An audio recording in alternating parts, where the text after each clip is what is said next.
Okay, I will be going over this spring 2012 final or EOC for English 3.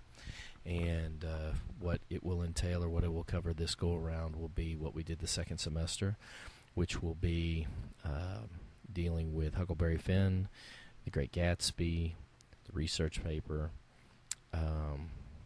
and terms, literary terms that we covered as well. And then we will also cover the civil rights essay, which we've been doing for the last 3.5 weeks or so. So let's get started with a review for Huckleberry Finn. And starting off with the character of Tom Sawyer, he is technically more romantic a character, daydreamer, while Huck is more of a realist. The novel takes place before the Civil War because it still deals with slavery. And Huckleberry's dad, or Pap, he is gone the whole time because he's abusive and he doesn't really care about his son. But he shows up mainly because he finds out that Huck ends up inheriting or getting a lot of money. Now, Jim, which is Miss Watson's slave, he leaves or escapes Miss Watson because he thinks he's going to be sold down the river. Judge Thatcher in town actually becomes in charge of Huck's money due to the fact that Pap is after it. Pap, of course, then kidnaps Huck, locks him up in a cabin about 3 miles up the river. And most everybody thinks that Huck is dead at this point because he fakes his death, and they're looking for his body in the river. Huck then runs off to Jackson's Island and agrees not to tell on Jim because, he made a promise to Jim before he knew that Jim had run away. During the beginning of this novel, Huck joins Tom Sawyer's little gang of robbers, but ends up resigning or quitting it because he realizes that their gang is only make-believe. And when he comes back, he realizes his father is in the area that he's back because he sees a boot print of the cross that he has on the bottom of his shoe in the snow. Pap is trying to claim, Huck's money from Judge Thatcher, basically so he can use it to get drunk and spend the money on himself. Huck then decides to fake his own murder, and in doing so, what he does is he does this so that no one will follow him and he can escape and get away from society and kind of just live by his own rules. He escapes his father by finding a piece of saw blade and cutting his way out, a hole out of the cabin that he's in. Huck's general age never really states what it was, but it's between the ages of 11 and 12. He's on the outskirts of becoming, a teen. He's a preteen, actually. And as he's traveling down the river, he encounters the Grangerfords and Shepherdsons. And this is a feud that was set off like a Romeo and Juliet, and it was basically the shooting broke out because of an elopement. I mean, one of the Grangerfords and Shepherdsons run off with each other. While Huck, though, was staying with the Grangerfords, Jim was hiding out in the woods near a swamp rebuilding the raft. As they go further along, Jim, so that he can travel during the day, is disguised by the Duke as basically a sick Arab. And as they travel through one of the towns, Colonel Sherburne is lynched basically for the murder of Boggs, or at least they try to lynch him, but because they are primarily cowards, Colonel Sherburne he just shoots the man dead in the street, and nothing happens to him. The King and the Duke, they put on the Royal Nonsuch, which was scheduled for only 3 nights. The audience of the Royal Nonsuch was composed mostly of men because the sign that they said was no women and children were allowed. As a result of their claims, as far as the King and Duke, Huck and Jim continue to treat the frauds like royalty because they don't want any trouble. The King and Duke, though, they're not very convincing, and Tom and Huck and Jim realize that they're both full of it. As they move on to the Wilkes family, Peter Brothers' family, or his brothers, live in England, and the King and Duke are after their money, so Huck hides the money bag in the coffin. While the auction's going on, selling all the property, the real Wilkes brothers shows up for during the Wilkes property. In this time, Jim talks about his family and talks about his daughter, who he feels bad about because the last time he saw her, he had hit her for disobeying when he didn't realize that she was kind of deaf and couldn't understand what he was saying. The girls, the three daughters of the Wilkes family, they love the idea of going to England with their uncles. Okay, that ends Huck Finn.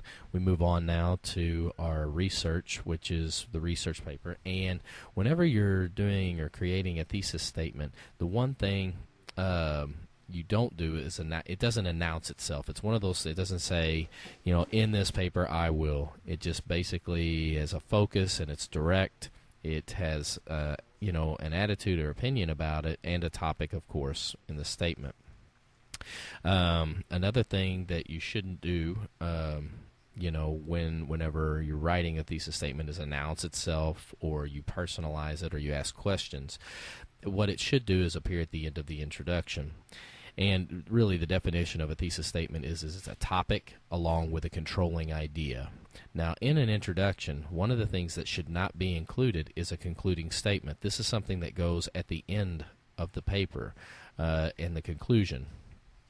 And, a definition of the fair use ethics copyright law is basically, quote, the amount is measured both quantitatively and qualitatively, and no exact measures of allowable quantity exist in the law.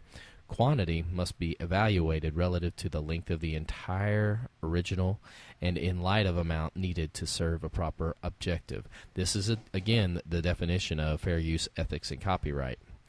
One of the things that is not a copyright infringement is or is not example of avoiding copyright infringement is things that you needed for educational or nonprofit. Something that is not copyrighted or work protected is a personal opinion, common knowledge, phone conversations, personal bedtime stories, a class lecture. Those things are not considered plagiarism or copyright. But when you use someone else's ideas and the writings of others to represent them as your own, that is definitely plagiarism. And when you are, an example of not citing your source, something you don't have to do, is when you imply that you have independently thought of all the ideas on your paper, that's not an example of citing your sources. That's an example of plagiarism. And when you are looking to say, okay, this is okay to use in a paper, anything that's common knowledge or facts that can be found in numerous places that are probably known by a lot of people, that's considered okay to use.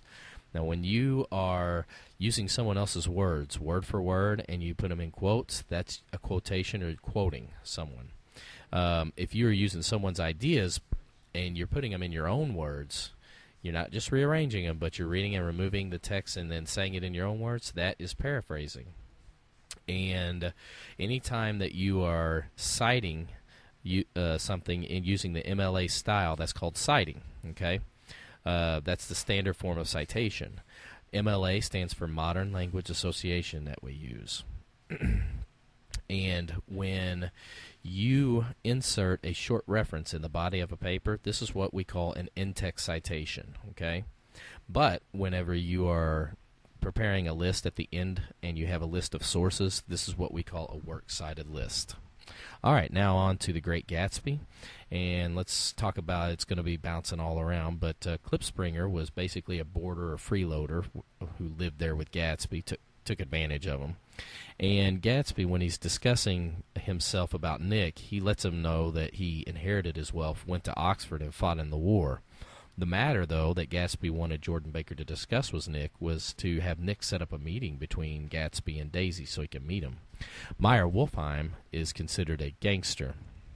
And Meyer Wolfheim, what he tells Nick about Gatsby is that, he's the kind of guy you'd introduce to your mom and sister, and he doesn't look at a friend's wife, and he was good looking and a gentleman. Jordan tells Nick, what she tells Nick, in terms of Daisy, Gatsby, and Tom, is that Gatsby and Daisy were in love when they first met. He went off to war, and then basically her parents married her off to Tom. Gatsby was extremely nervous about meeting Daisy because he didn't know if she'd still like him. And it took Gatsby at least 3 years to make the money to buy the mansion in which he lived in. And the green light at the end of the dock over where he purchased was basically the enchanted object that basically depicted his dream of once again being reunited with his former love. Gatsby wanted Daisy to see the house and his clothes to show that he was rich, and he was refined now. And in Gatsby's own mind, basically he has made Daisy as flawless, frozen in time back before the war. It's his ultimate need of want and desire, and she represents the perfect woman. But Gatsby's real history is the fact that he began his life under Dan Cody, learning the trade of organized crime. His real name was James Gatz, and he was from North Dakota. And basically what Dan Cody gave to Gatsby was a blue coat and 6 pairs of white duck trousers and a yachting cap to begin with. And as they go along, Daisy's opinion of Gatsby's party, which probably would be all his parties, was that she disliked it and she didn't feel very comfortable around him. What Gatsby wants from Daisy primarily is to repeat the past. And his reaction to knowing that Daisy's child actually singing is kind of shock and the realization that, change has occurred. Meanwhile, Wilson locks away Myrtle in the room upstairs because he's afraid she'll run off. And during this time, while she's locked in there, the 5 of them decide on a hot afternoon to drive into the city, mainly because Daisy wanted to get out of the house to maybe lighten things up between the 2 love interests, her husband and her lover. Gatsby, basically what he thinks or envisions about Daisy's relationship with Tom is that Daisy basically never loved him. But Daisy's real reaction is, when they're both confronting each other, is she further withdraws herself from the whole conversation. All she wants to do is leave. So when she does leave, she drives home with Gatsby, and on the way back from New York, she hits Myrtle with a car and kills her. Tom's reaction to Myrtle's death is he's devastated and angry, thinking that it's Gatsby who was driving. All right, so that is the end of Gatsby. Here's the rest of it, and these will be your literary terms. Okay, first literary term, an allegory, which an example that we use is from the movie Avatar, which is talking about, Avatar making comparison to the political issues that are going on globally, which, in the movie Pandora Woods is like the Amazon rainforest. And, and the attempt to get the Na'vi to cooperate in this movie carries overtones of the U.S. involvement in Iraq and Afghanistan. Alliteration is being used when it is the repetition of using consonants over, like, Peter, Piper, picked a peck of pickled peppers. An analogy is when you compare 2 things, such as an example is, the Wikipedia's community of volunteer editors as like a family of bunnies. Another example is assonance, which is the repetition of vowel sounds. Figurative language, such as examples like nature's first green is gold or all the world's a stage. These are examples. A genre, which is a category. It's a division in literature that deals with the different stages of, or subdivisions, which deal with poetry, maybe prose, drama. It breaks them down into individual categories. Whenever you're talking about a writer's choice of words, we are talking about diction. And anytime you over-exaggerate, that's hyperbole, like I'm so hungry I could eat a horse. Imagery is the use of visuals that appeal to your senses in a story, such as, the sheer face of a mountain. The feeling of swinging through the air was euphoric, like flying without wings. Inverted syntax is when you take a basic statement and you invert it, like, yet alone I must be for the rescue to succeed. A metaphor is when you compare 2 unlike things, such as, life is a journey, travel it well. Well, life is a journey. That's the comparison. Onomatopoeia is when you use words to represent noises like ding-dong or plop-plop. Paradox is when you make a comparison to 2 completely unlike things, and when you're saying it is one thing, it is a completely paradox to what it is, such as freedom is slavery and war is peace. A parody is whenever you make fun of something that's happening and you engage it, such as parodies can be just such as White and Nerdy by Weird Al Yankovic, which is a song, compared to Ridin' by Chameleonaire.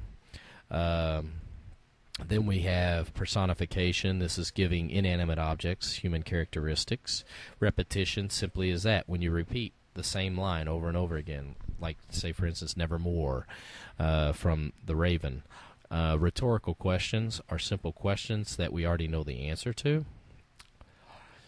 Satire. Satire is used in things such as Saturday Night Live or The Daily Show or things of that nature. A simile is when you use like or as in making comparisons. And symbolism is when you are using things such as fire, flames, or heat to represent damnation, or a phoenix rising from the flames, such as reincarnation. And finally, understatement. It's when you make a statement about something and really it's a big deal, but it's being understated. Like, I have to have this operation. It isn't very serious. I just have to have this tumor taken out of my brain. That's one of those things that is considered an understatement. All right, that's pretty much it as far as that goes. The only other thing is, in reference to, is going to be the essay that you will have, and that is the comparison between Brown versus Board and Plessy versus Ferguson, which is separate but equal versus desegregation. You'll be allowed to use the notes that you have taken on your from the PowerPoint, and hopefully you will do well. Remember that the essay is a very large one. It is worth 100 points. It must have an introduction and a body and a conclusion. And if I was writing this after I do my introduction of the two court cases, I would do one body paragraph that deals with Plessy versus Ferguson, what it is and its effects, a second body paragraph, which deals with the other court case, and then a third body paragraph that maybe shows the after effects of both of them, when when one occurred and then when the other one occurred, which is in today's society, and then kind of bring it all together in a conclusion. Hopefully this helps, and good luck to you. And I have enjoyed working with you guys this year. Hopefully you will graduate like you should into the next level, and I'll see you next year as seniors.